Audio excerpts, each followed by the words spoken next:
Good morning, everybody. Welcome to Living Astrology with Janet Hickox. It's time to grab your cup of coffee or your tea, sit back, and let's chat about what is happening up in the stars above. And it's a busy week. It is definitely one for the record books. Actually, maybe that's next week, but it doesn't matter because it all kicks off this week. This week begins the crazies of March, and some of you are likely feeling it already. I know I was already chatting with people this morning who were like, "What is going on?" And as we prepare for the biggest move of the week, which is Saturn's move into Pisces, some of you may be feeling extremely sensitive, both emotionally and psychically. You may be picking up on things, information, having dreams, or having like flashes of things that could be happening. And we are, interestingly enough, juxtaposing that against the full moon tomorrow in the sign of Virgo, which is about bringing everything down to the level of earth, to the level of ground, right? Bringing everything into that real space. So it's good to be with you this morning. I had a fabulous weekend. Actually, it was kind of boring Saturday, but Sunday was good. Actually, Saturday was good too. I got a lot done. It was more of a rainy, icky day. I don't think Terry or I got out of our pajamas that day. We just kind of hung out and did things that, we wanted to do. Friday night, of course, we had our family get together, and that was fun. We played a new version of the game Clue, and that was so much fun to play. And then yesterday, the weather kind of cleared up, so we played on our bikes, riding around the island, visited with other family members.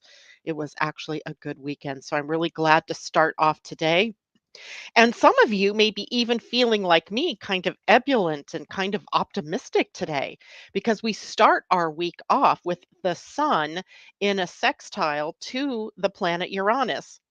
And I have leaping cats in my background. And you know what? I may end up with a cat fight because my own cat isn't in here yet. When she comes in and sees the neighbor cats in here, we could have fireworks. So just to warn you ahead of time.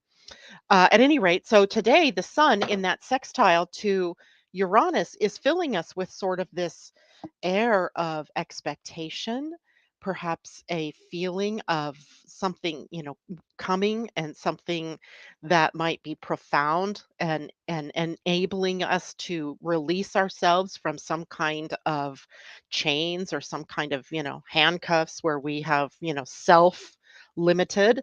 And as well, because of the nature of Piscean energy, we have the potential for us to be having a lot of dreams and a lot of insight into things that might be coming. Some of those things can be fear filled because, of course, the whole Pisces and Virgo axis can sometimes take us into sort of the seedier side of fear, right? Where things that people are generating in the world, as far as fear or as far as the shadows, are readily available for all of us to sense or to tap into. So it's going to be very key for us during these next few years, especially, to really tap into, is this mine? Right? Is this mine? So today, what I want to do is first talk about the moon in Virgo, because that is where the moon is right this minute. And that is where the full moon will take place tomorrow. And then I will transition into talking about the full moon. And I also want to ask you some key questions, because that full moon is perched at a point where two major planets are about to change signs, one immediately after the full moon and one in another couple of weeks. So there are some profound questions to be asking yourselves. And then I want to talk about, this is a time I'm going to just say, hey, hey, hey, get your own astrology chart out. Because what we haven't talked about yet with Saturn's move into Pisces is how that might affect the houses or the areas of your life where Pisces is sitting. So you'll have to have your own chart so you recognize where that is. And then finally, we'll take a look at the week ahead. What else can we expect during the week? So let me say good morning to people. Kathleen Mallory, you were there first this morning. I saw you right off when I opened up StreamYard. Good morning to Christine. Colleen McSpirit. Oh my gosh, it's great to see you. Terry Lee Strauss, hello to you. Funny thing, Terry, I saw you posted a picture this morning, and in it was Suzanne Giesman and another woman whose name escapes me at the moment. But at first, as I was starting to scroll, I thought it was you with Suzanne Giesman, and I was just going to hit you up right away because I wanted to know all about Suzanne Giesman. I absolutely adore her. Joan Durchie, good morning. Tom, hello to you. Hi, Astro Design family. Colonel Mustard with a glyph in the 112th house. It was kind of like that, except now we have Miss Peach and Sergeant Gray and uh, Mademoiselle Rose. So new characters, as well as the tried and trusted other characters. And Terry says, I do have pictures with her. I want you to post those so I can see pictures of you with her because she was one of the, after Brian died, she was one of the first, other than you, because obviously we met you not long after. But she was the one that just kept being the drumbeat about from other people telling us, oh, well, you should connect with Suzanne. So I have sort of this affinity for her and the work that she does, especially because she was a naval commander. I don't know what else to call her. I don't know exactly what her rank was. So you wouldn't expect a medium to have had a background of being in the Navy as a commander or as an officer in the military. So it was kind of unique.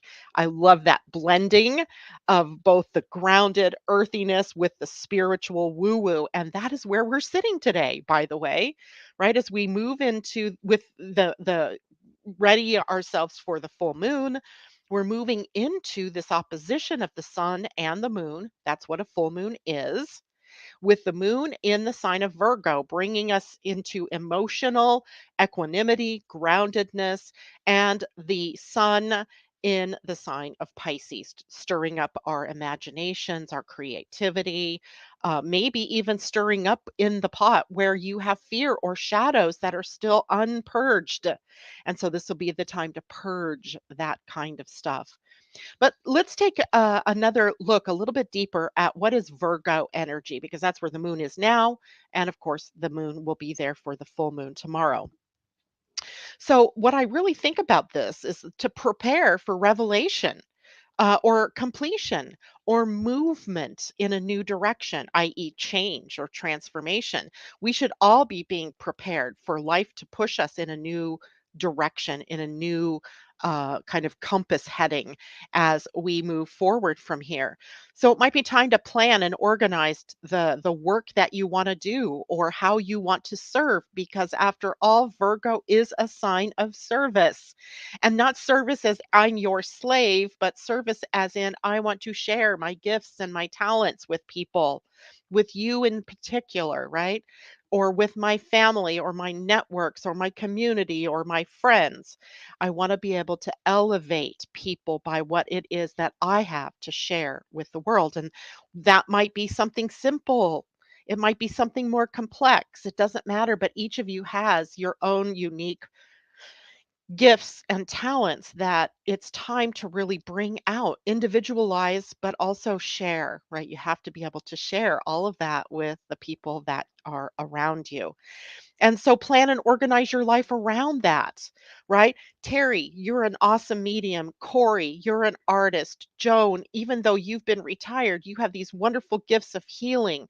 And let's see who else is out there. Colleen, I don't know what you're up to these days, but being you is what is required, right?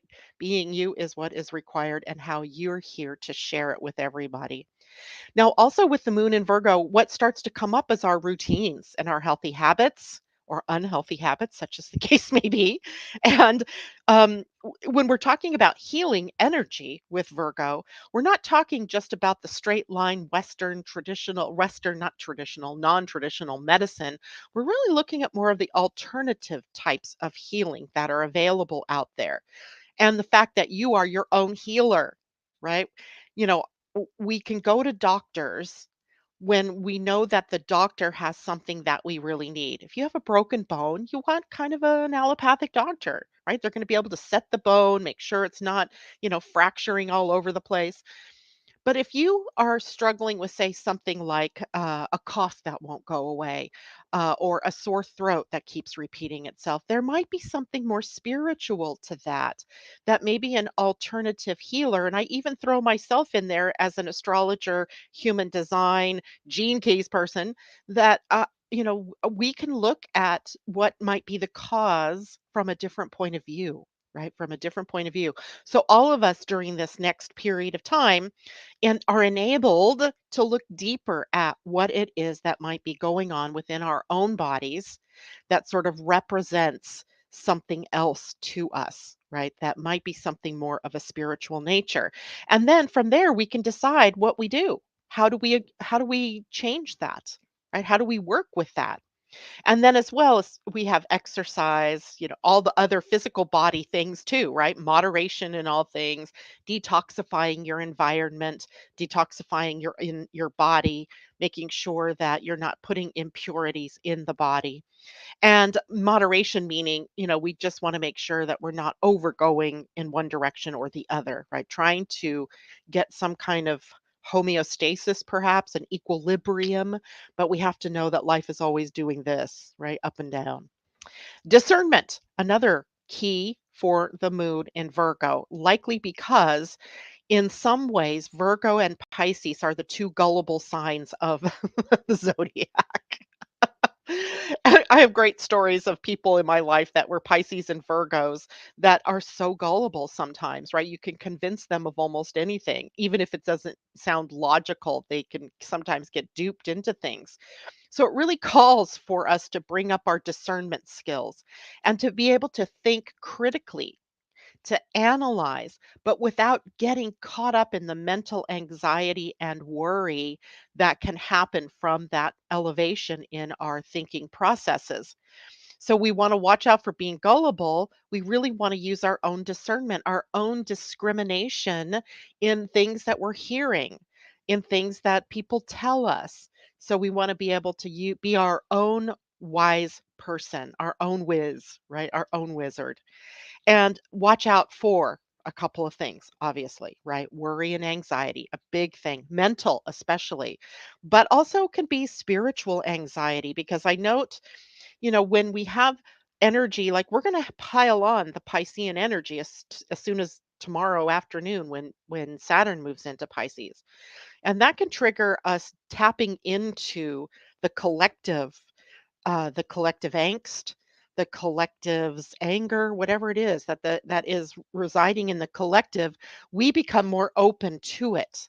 We become more sensitive to it. And those of you who are already sensitive, you can just count this as being 10 times more sensitivity, right? So we want to be able to watch what it is that we're tapping into. Is it really true for you? Or is this something I'm picking up from the collective? Overthinking is another issue that can happen here in the shadow where it's a logic versus spiritual kind of energy, right? It's a logic versus intuition kind of energy. We have both within us and within you. You have three ways of knowing, right? You have logic, which is just one way. You have intuition or gut instinct, and you also have knowingness. Knowingness is probably the hardest because it's I don't know how I know what I know. I just know. And so someone may be asking you, well, how do you know? I don't know how I know. I just know, right? That's a valid way of knowing for us as human beings. So we may end up when we receive some kind of intuitive hit or we have some kind of knowing arbitrarily go more toward the logic or to the more of the thinking it through, which can then create a whole lot of mental tension and stress for us. So be careful with that. The overthinking, some of you out there have defined heads and ajnas, the top two centers in your human design. You're designed to think. I can't take that away from you, but you are the one that controls what you think about. Think about that. Think about what am I thinking? And why am I thinking what I'm thinking? And can I change what I'm thinking to be something more about what I would like to be thinking about? all in your purview, all in your power. Also, watch for playing the blame game. Virgo moon can be the blamer, looking outside of yourself and blaming it on your situation, blaming it on the people in your family, blaming it on uh, opportunities that were lacking or whatever, whatever, whatever, right? Blame. The blame game is a very negative game. It is a very disempowering game to play. So, it is also a part of the victim thinking, victimhood that we are moving out of our lives, getting rid of it, right? We need to move that out of our lives. And then victim thinking comes in, right? Where I start seeing myself, thinking of myself as a victim, which is never positive, right? It's just not positive. You are not a victim. You are always able to take control of yourself, be self responsible. Self alignment is your job, right? Not somebody else's. And just realign. You're constantly realigning, constantly realigning. We are always getting hit with different things, right, in our lives. And you can't let those be the source of taking you out of your game, taking you out of your stride. So, this is our big opportunity to really let that go. All right. So, I see some other people popping in here this morning. Good morning, Corey and Pauline Blenner. It's great to see you out there. Um, yeah, I had a little oopsie this morning when I was planning the show. I didn't end up attaching a graphic to it. I went in later and added a graphic to at least YouTube. So some of you who are on Facebook, which I see that you are, Pauline, you may not see a graphic that goes along with this, but it will be there later. Kajella, good morning to you. Leilani, hello. And Terry Strauss says, ugh. It's all good. It's all good, Terry. It really is. Natasha, hello. She says, I'm having a big meeting tomorrow about my school job. My mantra is I trust. I trust as this is, I feel the big pivot to the rest of my life. Wow. That's a lot, right? It's a lot to put on yourself. Now, let's talk about the full moon then, because the full moon is a time of releasing. And it does happen fairly early tomorrow for us here on the West Coast at 4:40 a.m. Pacific Standard Time. So, Natasha, you'll be in your meeting after the full moon has already occurred. That full moon is at 7:40 East Coast time, and for those of you joining us from Europe, Universal Time 12:40 p.m. So in the afternoon. So literally, most of us are all having that full moon tomorrow. And interesting, right? That it pops up on a day when we're also going to experience the transition of Saturn, duty and responsibility, and your authority. Your authentic self lies with Saturn. And then this meeting that might be rearranging your priorities for you, Natasha. I don't know how that's going to go, but I can't wait to hear. I can't wait to hear how you pull yourself up with your by your own authority, no matter what it is it looks like in the outer world, and use that as a way to empower yourself to be the creator of your own reality. That's it, right? Now, I have a couple of questions for you all. You might want to scribble these down in case you want to contemplate them as the day goes on. But it wasn't. I noted that the full moon occurs with two planets at 29 degrees. Saturn at 29:59, like the last position it can be in before it moves into the new sign, and Pluto at 29:40, so also very close to the end. Anytime we have a planet or planets that are sitting at 29 degrees, we have a sort of karmic, I want to say comeuppance, but I mean that in the most positive of ways. It's almost like the gift giving in the for the work that you've done, the award at the end of the race, right? So, but it will also show you, maybe through exaggeration, what is left yet undone, right? So those are the things that you want to be thinking about as that full moon takes us through completion, revelation, um, aha moments, letting go moments. And how does that play in with the 29th degree? What is logically, spiritually, intuitively, instinctively knowing that it's just time for it to be done? So here's a good question. Do I really need this in my life? Do I really need this in my life? Do I really need this chaos? Do I really need this thing? Do I really need that experience anymore, or am I done? Am I done with that? If I'm done with that, time to release it, let it go. Next question. Is this what I really want?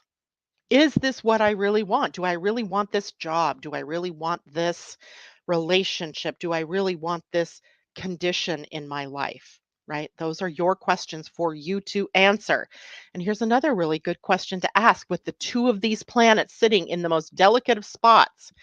What have I learned? In the case of Saturn, what have I learned in the last 2.5 years since December 21st of 2020? Right? What have I learned? And in the case of Pluto, since 2007 and 2008, what have I learned? What has transformed in my life? What do I still want to transform in my life? What work is there yet to do? What have I released? Another great question. What have I released?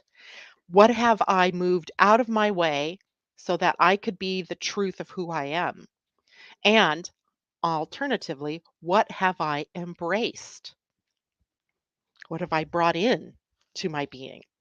What have I brought in? What have I done more of? What do I still yet want to add to my life? These are all great questions at a full moon anyway, but also at a full moon when we have two planets, Saturn and Pluto, at 29 degrees, right? Because they're closing out a phase. They're closing out their Aquarian and Capricorn phases and moving on into their Piscean and for Pluto Aquarian phases.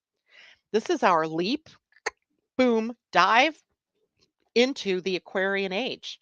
And in the Aquarian age, we are our own superpowers, right? You wonder why the superpowers of the world are coming undone? They're coming undone because they're not the superpowers. We were the ones, we people, we're the ones with the superpowers. So we have to learn to really trust that what we are doing has impact on the world around us and that we are the ones. We are the ones we've been waiting for. How many times have we heard that, right? So breathe. Just breathe, breathe, breathe through all of these changes. Now, as we look at the full moon, of course, in Virgo, a sign that needs to be discerning, a sign that wants practicality, practical emotional expression. The moon is our emotions. But the moon is also about our inner world. What's our inner landscape? And when we look at the full moon, we call it a full moon because it's all about the moon, right? I took a beautiful picture of the moon this morning and I was out barefoot on my front porch. It's 36 degrees outside because I wanted this shot of the moon. And I got the shot. And as I turned around and looked, there was a deer standing right at the bottom of my front porch looking at me. And I went, oh, hey. And of course, when I talked, it started to run off, but I was also moving to go inside because it was quite chilly. But anyway, like magic pops up, right? It pops up when we least expect it during this period of time. And it sets the tone for the possibilities of where we might be going.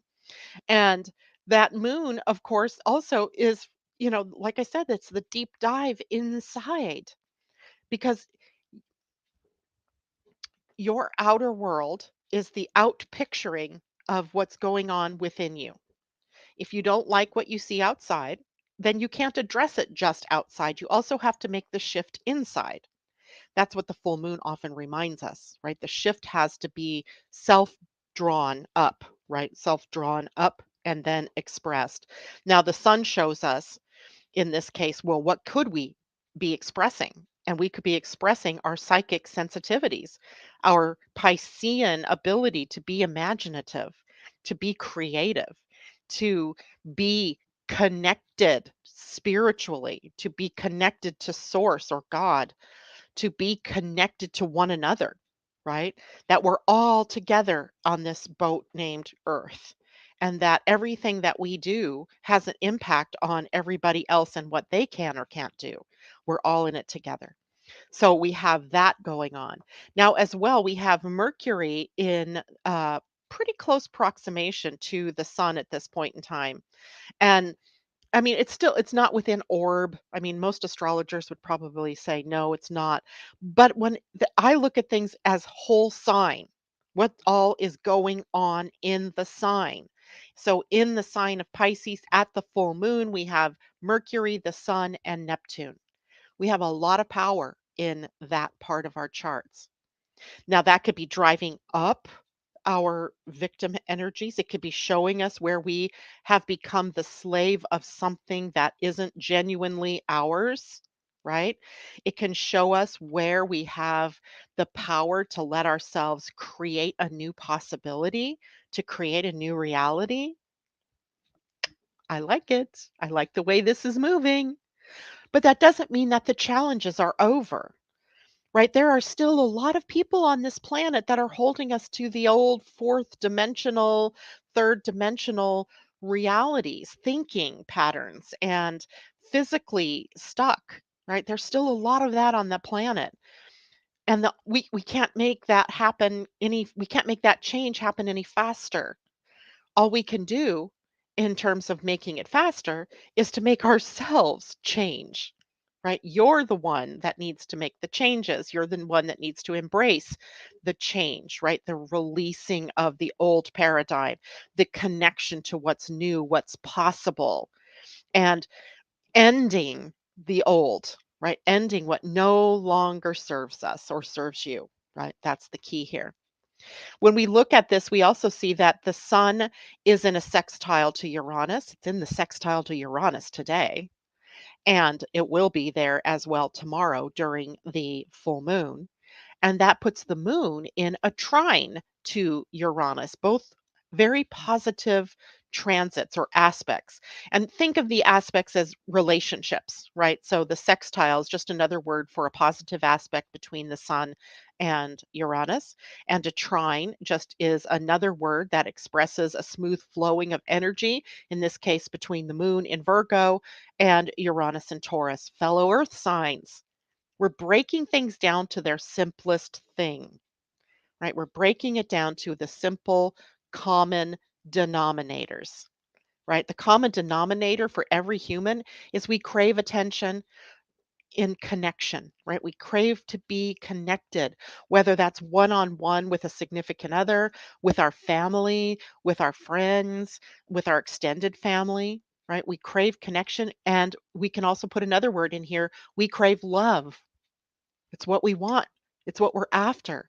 When we misbehave, it's because we're feeling somehow cut off from our connection, or we're feeling somehow cut off from love, right? We may be feeling somewhat marginalized. That's another key word coming up big time, because as Pluto begins his move into Aquarius later this month, all of the marginalized become central, right? The central moves to the edges, while the marginalized moves more toward the center. So it'll be an interesting change as society is right now built up about who has all the power. It's all the power in the center. And quite frankly, that's been the patriarchy, right?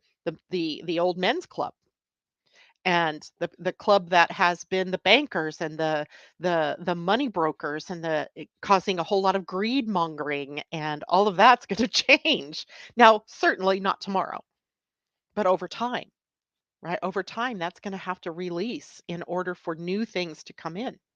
So we're sitting really at a precipice that really is very profound.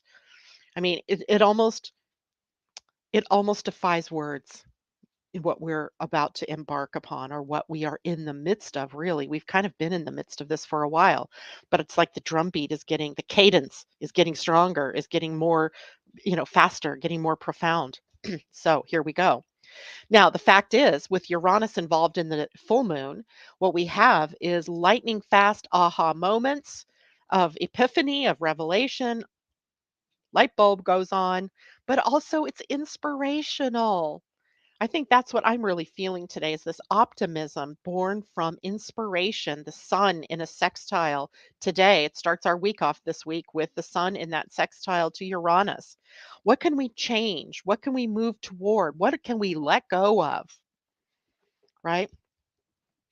It could be lots of different things. It doesn't have to be one thing. It could be, lots of things. It could be that one big thing that creates a watershed moment of change for you in your life.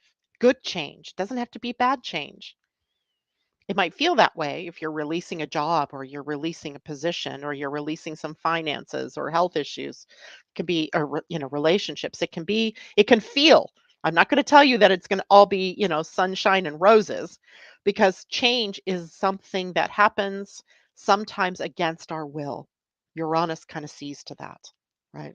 Kind of releases us when we didn't really want to be released. It unsticks us. It liberates us, right? That's a key word, liberation and change and possibly completion. These are big words for this full moon. All right. Questions. How's everybody doing out there? Christine Buckingham, would a 0.38 Pluto retrograde in Virgo, fifth house, be impacted by that too? Yes, absolutely. And in fact, if you have any planets really sitting at 0 degrees or 29 degrees in your chart, they're going to be impacted by this.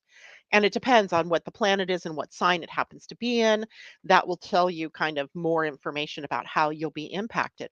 But the difference between 29 degrees and 0 degrees, just for everybody that's listening here, is that in general, 29 degrees brings things into closure, brings things more into crystallization, right? You've had the 28 previous degrees of experience of that sign that come into sort of a crystallization in order to be completed with. So then 0 degrees, also karmic, but it holds potential. It holds the all that could be, right? So a 0 degrees in your chart is holding the potential for the expression of that sign in that house. So if you have a 0 degrees Pluto in Virgo, which you likely do because mine's at 5 degrees of Virgo, and I think you're just a little bit older than me, then what you're looking at is the potential for that big change in your life that really brings you into freedom, that brings you into being inventive, reinventing yourself. I think you said it's in the eighth house. Is that right? No, fifth house. Yeah, fifth house, which is all about creativity and about creating joy, a path of joy in your life, Christine. Maybe taking some risks, things that you had never thought about doing, or things that you didn't think were possible for you. So, untying yourself from those bonds, right? In the graphic this morning, I found really great pictures of handcuffs and the handcuffs breaking, of chains. That had binded our wrists, chain or breaking and just being thrown over, right? That's exactly where you are, that level of change, perhaps. And it also does mean that, Christine, it means we can handle things differently moving forward. We must. We must do things differently. We'll get hit with something every time we try to do it the same old way, right? It'll crash and burn and be exposed for the weaknesses that it holds. If it's not sustainable, it's going to get exposed for not being sustainable. Good morning, Sahida. Alana, good morning to you. Virgo with Saturn return in Pisces in the 12th house. So you have a lot going on. The 12th house is actually the natural house that is ruled by Pisces. So you're probably feeling a lot of tension coming up from the subconscious mind, looking at maybe unconscious patterns in your life. And this will continue with Saturn, coming into Pisces. And you're also at a Saturn return. Now, whether you're at 29, 30 years old, which means you're having to let go of your your 20s and your teens, right? The getting a little more serious about what happens next in your life, getting on the path, as it were, of your authority, or whether you're at the 59, 60-year-old end of things where now you're pruning away the things, the structures, the complexities of life that you've built and kind of streamlining, right? Either end of that Saturn return is going to be profound, especially in the 12th house, because there could be a lot of unconscious patterns that you've gotten into, victim modes that you've gotten into, right?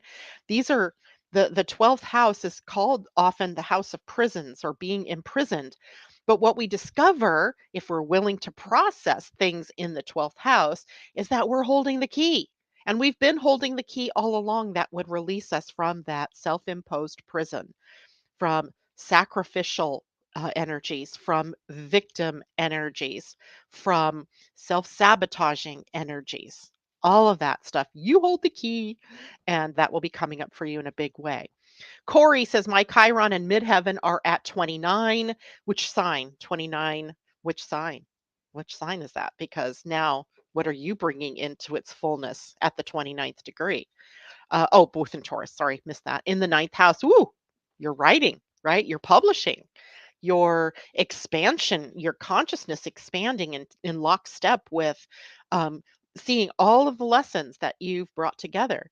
Remember way back in December when I did the Astrology of 2023 class, what one is the big thing I was talking about was about what is the gift Saturn is going to be leaving you when he gets to this very degree he's at now, just before he moves into Pisces. What's the gift of Aquarius that you were given? What what is the accomplishment that you've made during the last 2.5 years? Key for you to be looking at for everything, to think about for all of you. I mean, to think about is what have I accomplished? What even out of tragedy or even out of drama or traumas in your own life, what have you accomplished? Right? It's a big deal. J Lo, good morning to you. She says, a bit tardy, but I was in Spanish class. Ooh, I took 5 years of Spanish between seventh grade and graduating from high school.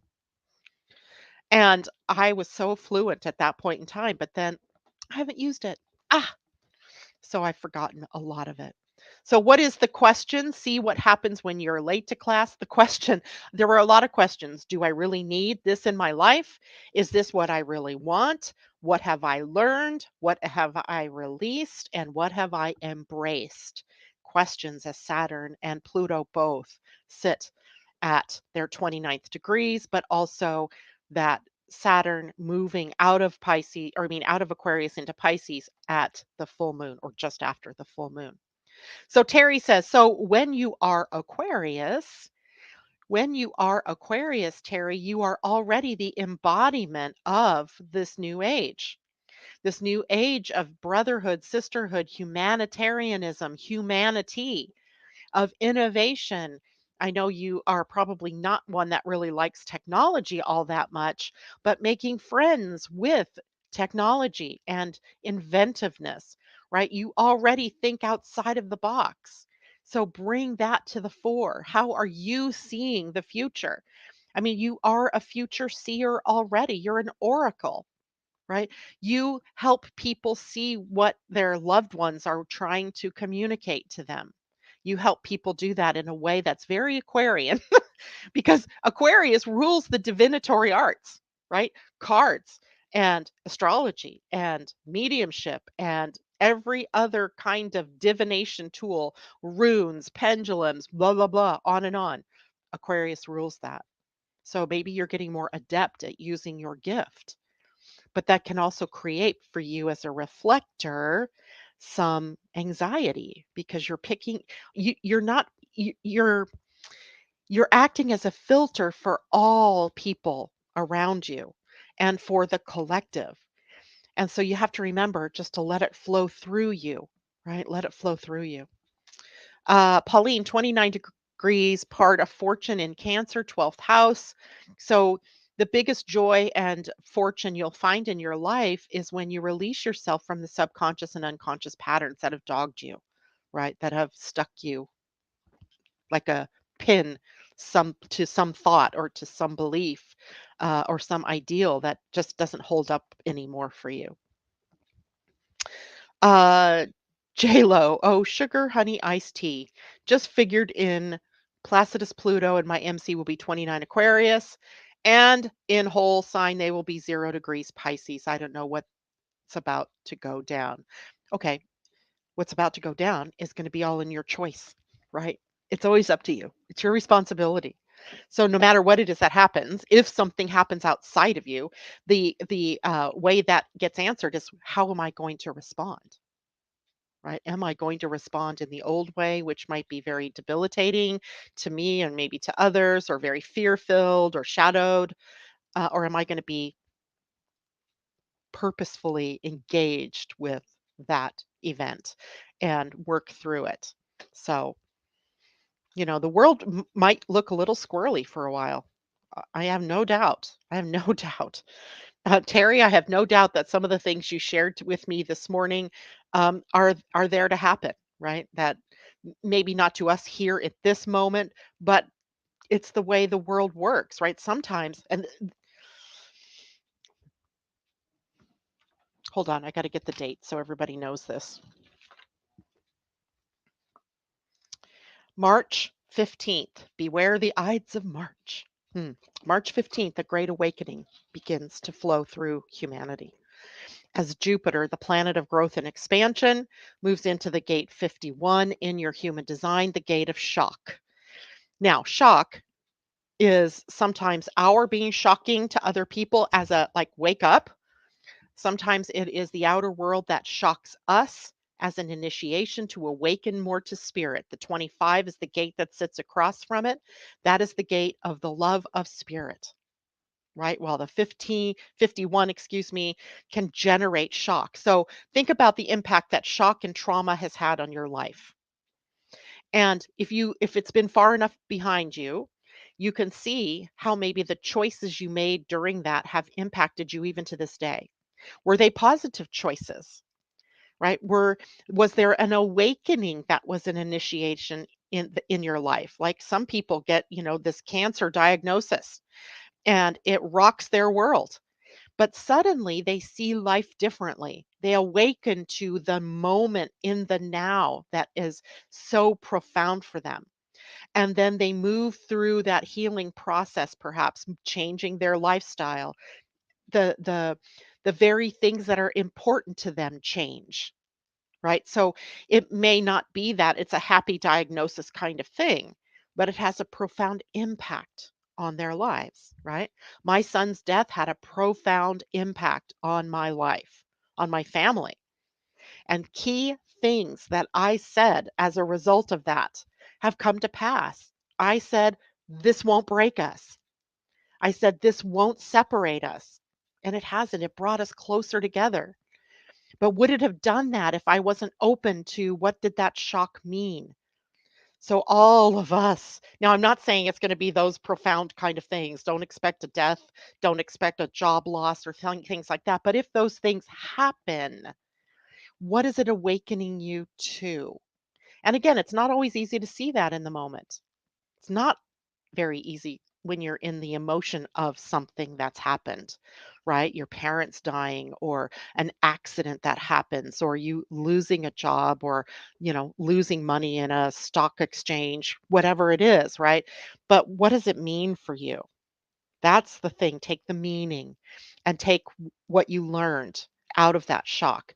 So that will be in play all through the rest of March and into April 8th. On April 8th, it will switch to celebration energy. So we have that to look for. So be aware, right? Don't be in fear. Don't get all crazed out by these things that I'm saying, but awareness is key. What is changing in your life? And I'll tell you what else happens. With a planet at the gate 51, these are not things that you haven't already been aware of that need to change in your life. It's not, right? There's some it's like suddenly the house has to fall on your head so that you'll really pay attention. But you've been getting the niggling of it, you've been seeing the handwriting on the wall, so to speak, and if you're ignoring or refusing to change or to let go or to move on, then sometimes the universe has to give you the bigger wake-up call. And if it's a wake-up call, it's not to profoundly hurt you. It's to initiate you into being more spiritual, being more embodied spirit, and whatever lessons that come out of that. You're not being, victimized by the universe. It is just how life on this planet works. So we haven't had Jupiter at the gate 51 for nigh on 12 years. In fact, I can't even remember if I go back 12 years ago because I don't even know that I was doing human design then, 12 years ago. I started doing human design in 2013, so I wouldn't have even been proficient enough to understand what that might have meant. So this will be an interesting experience for me as well to see what is everybody experiencing, what am I experiencing, and what is it initiating us into? What are we being initiated into? So that's coming up. Anyway, let's talk a bit about, I don't know why I have that there. Let's talk about Saturn and what the houses are that he will be sitting in your own charts. Because the house is an area of your life. It is, so the first house is the house of self, right? The house of you.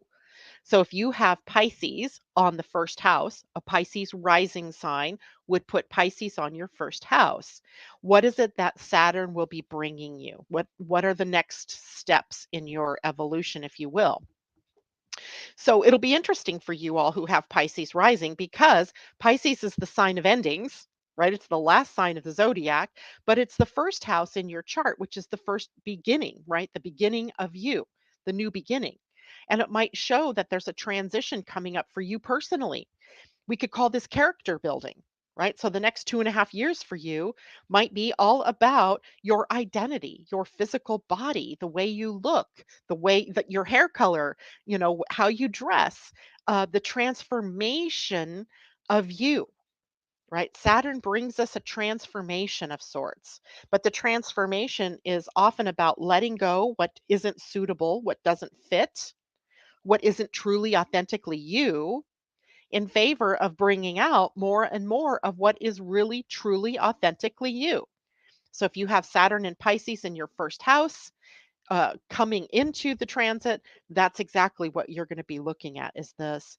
How can I be more creative and maybe more self-compassion even, right? More self-love bringing coming up to the forefront. It's always possible, right? If you have Pisces on your second house, now the second house is a house of money, and it's a house that really is about self worth. And the bottom line of the house is definitely about your self worthiness, your confidence, your ability to value yourself, right? So when you have Saturn going through your second house or going through Pisces in your second house, it's all about finances and self worth. It's related to money that we earn. So you might have to address how you earn your money. You might have to address where are your gifts and your talents and how are you leveraging those to be an income to support you, right? To support your family. So issues around the self-worth and so forth might be where we have to take a good hard look. That's what Saturn demands. A good hard look at where you are settling or compromising yourself. Where are you settling for less? And it may be, are you truly, do you really feel deserving of earning what you're worth? Right. So that'll be a big conversation for you over the next 2.5 years. And keep in mind, we're looking at your own personal chart now. So if you are someone with Pisces on the second house, you might also have to look and see what other planets, no matter what house it's in, by the way, there you may have other birth planets in the sign of Pisces. So we could even modify somewhat what's going to be happening for you by looking at what is in Pisces already. Like in my own chart, I have only Chiron. No, I have, yeah, Chiron in Pisces. So at 6 degrees. So literally Saturn going to hit it, before he retro, he's going to hit it 3 times. Thank you very much. Going forward, backward, forward.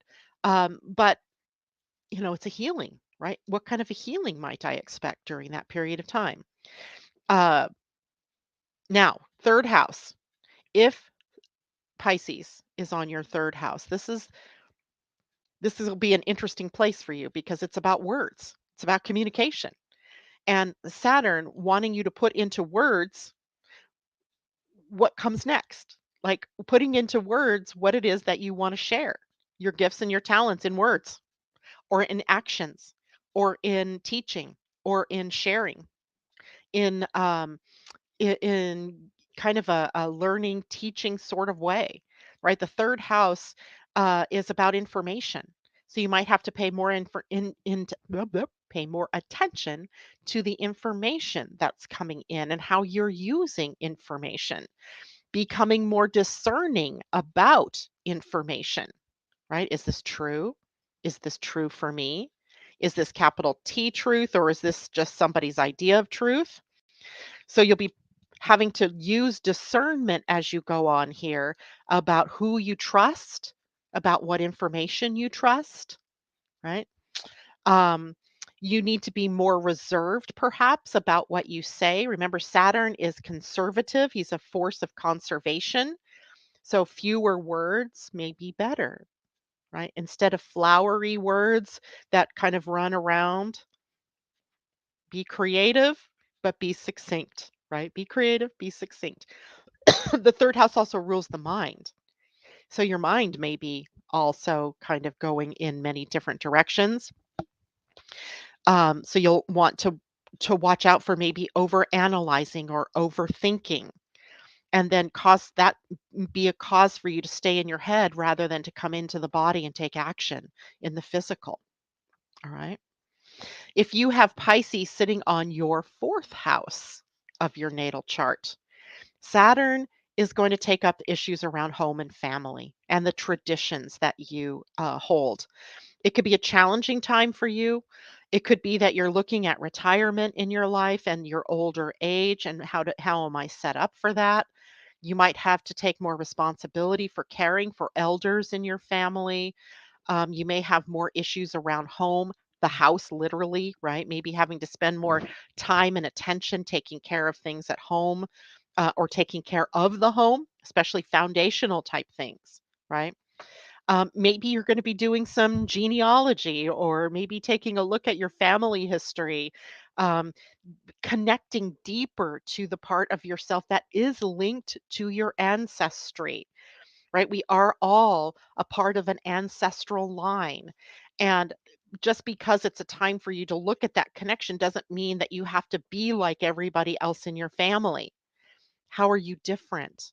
How do you stand out in your family? And appreciating that you're taking on a part of the genetic history in your own way, right? In your own way, perhaps. Also, you may have to look at how you've been overly compromising, giving away too much of yourself to your friends or family, especially family, right? Becoming the doormat for everybody else, because that's not sustainable. It is totally not sustainable. You have to first have your cup filled before you can really give to your family and or be an effective part of a family or a tribe or a community, right? It's not just family, but tribe, community in some ways is also a part of that.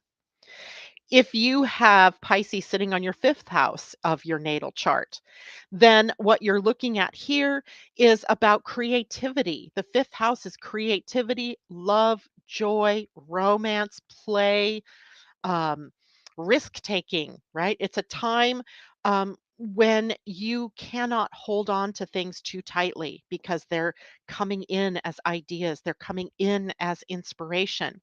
This is where your human design is going to be huge, right? Hugely helpful in your determining what it is that you're going to take action on by your type and your strategy. Because otherwise, with a lot of creative inspiration coming in, you may be tempted to act on everything, and you can't, right? You can't. You simply cannot. This is also dealing with the childlike expression of being an adult in this world where, yes, you have to take things seriously, but part of that should also be don't sweat the small things, right? Don't sweat them. You may have pressure that you feel in your life. Um, and that pressure might be about the things that you think that are lacking in your life, a romantic relationship, a romantic partnership. So you may feel pressured to go out and make those things happen. And of course, if you're trying to make things happen, that is sometimes force, and force is not necessary. right? It's not necessary. But you could also become very much more disciplined in the expression of your creative energies. So that would be the fifth house. If you have Pisces on your sixth house, then this is all about health and routine for you. It can be a highly productive time these next 2.5 years. As Saturn is the work ethic, right? And putting work toward getting healthy, work toward your healing practice, toward healing others, perhaps, toward what are your routines in your life and do they support you? Are they supportive? Do you have boundaries? Right? That's going to be a big word anyway for 2.5 years. So, do I have boundaries? Do people routinely cross my boundaries? Do I routinely let other people walk over my boundaries? So, this Saturn being here is going to bring increased discipline and focus to both the mind and the body. And make sure that you don't get caught up too much in the small minutia of things, the details. This is a house ruled by Virgo, so it's a tendency to get caught up in perfectionism or the details and forgetting that there's this bigger, wider view that I also need to embrace or encompass in order to really see what comes next. Um, this is also workaholicism. So you'll want to be careful around that, right? Balancing work and play, balancing the need to be authentically engaged in sharing of yourself with others, but also of filling up your own cup. Because if you run low, you don't have the energy to share anymore. So, big thing there. Seventh house, or yeah, seventh house Saturn in Pisces is about your partnerships, your one to one relationships, your most significant other. And that can be your marriage partner, it can be your business partner, it can be a significant other in your life. It doesn't have to be specific to marriage. We often call the seventh house the house of marriage or the house of business partnerships, but it really relates to anyone whom you're pretty close with, that you're sharing resources and time. Um, and there's a level of intimacy there, even, and I don't mean sexual intimacy, I mean like you are really sharing closely of yourself with another person. And that might be good friends, right? It could be, a tribe of people that are very tight, and you might find yourself during this period of time then rewriting agreements, right? Contracts are a part of this. What agreements have you made in your relationships that are no longer sustainable? What agreements are unspoken, but that you and or the others have been acting as if it was chiseled in stone? So it'll be time to really look at that. You may learn major lessons about relationships in your life if you have Pisces on the seventh house. Saturn wants you to be real in a sign that's unreal, right? Ideal. So you have to be real about the ideal. So you may be taking up things like what is my ideal partner? And what impossible idealism have I brought to relationships or partnerships? Um, During this time, you may find out who really is the most important for you. If you have Saturn going through your eighth house, it's the house of joint finances, other people's money or money that you hold with other people, as well as the house of transformation. Sexual intimacy is in this eighth house. And with Saturn here, this part of your life may feel heavier. It may feel like you are emotionally challenged by finances, challenged by your own psyche or what's holding you back, your own limitations here. The eighth house has a little bit of a karmic flair to it. And the karma here might be when you're holding yourself back from something. When Saturn goes through this house, there can be a feeling of loss. What am I losing? What am I needing to let go of that I'm really holding on too tightly to? But yet, Saturn, when it asks you for releasing something, is because it's no longer useful, right? Unfortunately, this may be a time when you're dealing with some financial frustrations. Maybe your stocks aren't doing what they should. Maybe you're realizing I don't have enough money for retirement. Ah, maybe other people have been draining and siphoning off your finances, and it's time for you to become empowered to lead your finances where you want them to go. You might have to find yourself reducing debt in order to leave more money for flow, in your life to be able to spend in other ways. So here you might be also dealing with inheritances, legacies, taxes, all of that good stuff. Not so fun, but it's an important part of our charts. If you have Saturn moving through your ninth house, now the ninth house is the house that we think of as expansion. It is a house that sees worldliness or universality and not just community. It's bigger than that. It's like it sees the whole world. And it encompasses our ideals, it encompasses and embraces our beliefs. And you may be in a position to look at, well, what are my beliefs? You may be questioning your long held beliefs, your cherished sacred cows, and have to let yourself get rid of those sacred cows. If they're holding you back in some way, you may have to release yourself from this. You may be on a search for meaning in a new way. You want to understand in a deeper way, and you're likely to feel drawn to taking up deeper studies in some respects.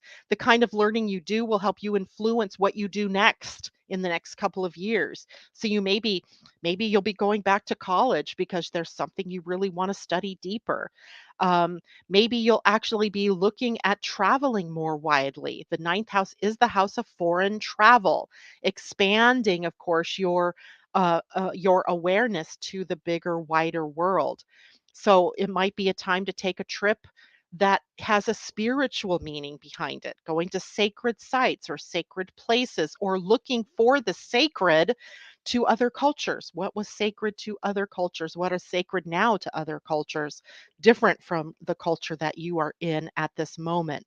But you want to be to expanding beyond what you know, but Saturn wants you to do it in a very disciplined way. I don't know how you're going to do that. I don't know how I'm going to do that. That's where it is for me.